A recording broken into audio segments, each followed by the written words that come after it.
السلام علیکم۔ World voice digital سے طارق جمال حاضر خدمت۔ سابق وزیر اعظم میاں نواز شریف اور مسلم لیگ نون کے چاہنے والوں کے لیے بڑی خوشخبری۔ میاں نواز شریف کی سزائیں ختم اور انتخابی مہم چلانے کے لیے اب ان کے راستے میں کوئی رکاوٹ باقی نہیں رہی۔ آج میاں نواز شریف کو العزیزیہ ریفرنس سے بھی بری کر دیا گیا ہے۔ یہ بڑی اہم ڈیولپمنٹ ہوئی ہے۔ اسلام آباد ہائی کورٹ میں کیس کی سماعت ہوئی، ساری تفصیل کو آپ کے سامنے رکھوں گا، اور اس کیس کے دوران میاں نواز شریف کی سنائی گئی سزا کے حوالے سے ایک بڑی اہم بات کی گئی، وہ بھی آپ کو بتائیں گے۔ اور اس کے ساتھ ساتھ الیکشن کمیشن اور پاکستان نے 8 فروری کے انتخابات کے انعقاد کے لیے پورے پاکستان کے تمام اضلاع میں ڈی آر اوز، اے آر اوز اور آر اوز کی تعیناتی کا نوٹیفکیشن جاری کر دیا ہے۔ ایک جانب انتخابات کے التوا کی خبریں گردش کر رہی ہیں تو دوسری جانب الیکشن کمیشن اپنے کام میں مصروف ہے۔ یہ ساری تفصیل آپ کو سامنے رکھیں گے۔ اس سے پہلے آپ سے درخواست ہے کہ ہمارے چینل کو سبسکرائب کریں، بیل آئیکن کے بٹن کو ضرور دبائیں تاکہ ہماری ویڈیوز بار وقت آپ تک پہنچتی رہیں۔ جی تو آج اسلام آباد ہائی کورٹ میں العزیزیہ اسٹیل مل ریفرنس کی سماعت ہوئی، جس میں میاں نواز شریف کو العزیزیہ ریفرنس سے بری کر دیا گیا۔ چیف جسٹس اسلام آباد ہائی کورٹ مسٹر جسٹس عامر فاروق اور جسٹس میاں گل حسن اورنگزیب پر مشتمل 2 رکنی بینچ نے العزیزیہ ریفرنس میں سزا کے خلاف نواز شریف کی جانب سے دائر کی گئی اپیل کی سماعت کی، اور کچھ دیر فیصلہ محفوظ کرنے کے بعد مختصر فیصلہ سنا دیا گیا۔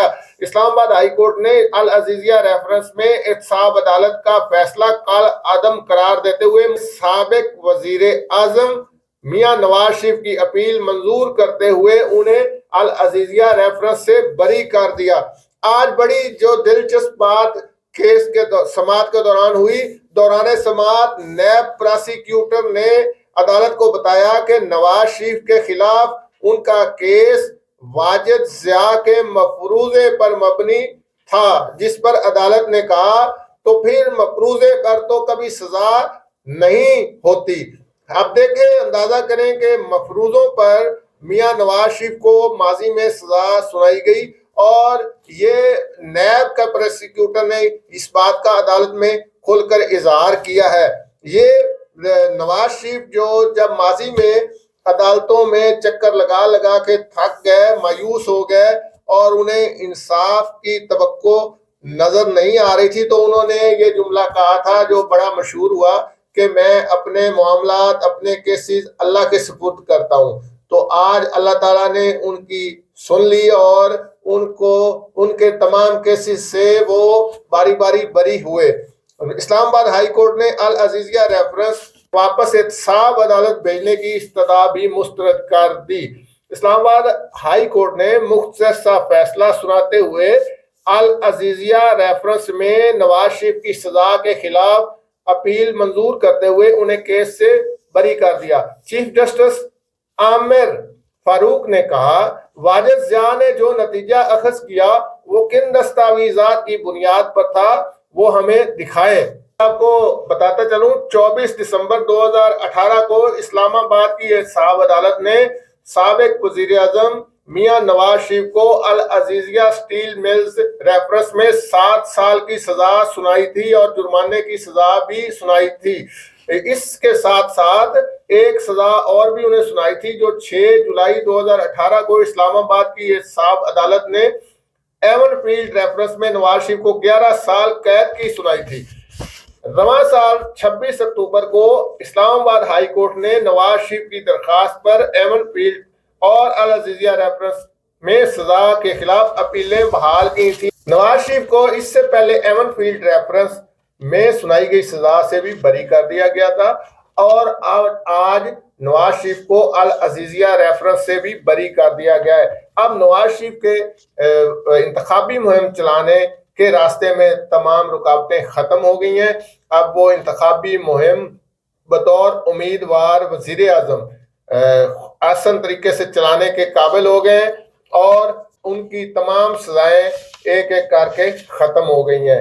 ایک جانب سیاسی حلقوں میں افواہیں گردش کر رہی ہیں کہ انتخابات التوا کا شکار ہوں گے، یعنی انتخابات اپنے مقررہ وقت 8 فروری پر ہوتے نظر نہیں آ رہا ہے۔ تو دوسری جانب الیکشن کمیشن آف پاکستان اپنی ذمہ داریاں نبھاتے ہوئے مرحلہ وائز آگے بڑھ رہا ہے اور اپنی تیاریاں مکمل کرنے کی جانب گامزن ہے۔ اب بڑی اہم development election commission of Pakistan کی جانب سے ہوئی ہے، انہوں نے ملک بھر میں تمام اضلاع میں D R Os, R Os اور اے آر اوز کی تعیناتیاں کر دی ہیں اور اس کا نوٹیفکیشن بھی جاری کر دیا ہے۔ اس کی تفصیل آپ کو بتاتا ہوں۔ کے پی کے 36 اضلاع کے متعلقہ ڈپٹی کمشنرز کو ڈی آر اوز تعینات کیا گیا ہے، جبکہ پنجاب کے 41 اضلاع میں سے 40 اضلاع کے ڈپٹی کمشنرز کو ڈی آر اوز تعینات کیا گیا ہے۔ اسی طرح ضلع تونسا کے لیے director general D G Khan development authority Muhammad Khalid Manzoor کو ڈسٹرکٹ ریٹرننگ آفیسر تعینات کیا گیا ہے۔ سندھ کے 30 اضلاع میں متعلقہ ڈپٹی کمشنرز کو ڈی آر اوز تعینات کیا گیا ہے۔ اسی طرح بلوچستان کے 36 اضلاع میں بھی متعلقہ ڈپٹی کمشنرز کو بطور ڈی آر اوز تعینات کر دیا گیا ہے۔ ایک جانب یہ افواہیں گردش کر رہی ہیں کہ شاید انتخابات نہ ہوں مقررہ وقت پر، اس میں ڈیلے ہو جائے، اور حتیٰ کہ ذمہ داران مولانا فضل الرحمان صاحب، آصف زرداری صاحب بھی اس حوالے سے بیانات دے چکے ہیں۔ آصف زرداری صاحب نے بھی تازہ انٹرویو میں کہا ہے کہ انتخابات ڈیلے ہو سکتے ہیں لیکن بالآخر انتخابات تو ہوں گے، اگر ڈیلے ہوئے تو چند روز ڈیلے ہونے کے بعد ہو جائیں گے۔ تو یہ ایک خبر بڑی سنجیدگی سے گردش کر رہی ہے۔ تو دوسری جانب الیکشن کمیشن زور و شور سے اپنی تیاریوں میں مصروف ہے، تاہم انتخابات کے التوا کے امکانات اپنی جگہ موجود ہیں۔ اس کے ساتھ ہی اجازت دیں، اللہ حافظ۔